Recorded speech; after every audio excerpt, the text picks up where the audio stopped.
I thought I'd do a little video on how I sharpen the knives. This is the 4 pig stickers I did the other day, and they've not been sharpened as yet, so they're all finished apart from that.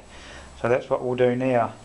And on the grinder, I have a 20-degree block on the tool rest there. I've got a 14-degree one for when I'm doing the kitchen knives, but 20-degree for field knives. So you can use that as a guide to your angles to get the secondary bevel on. And I've got a 120 grit belt on there at the moment, and after I've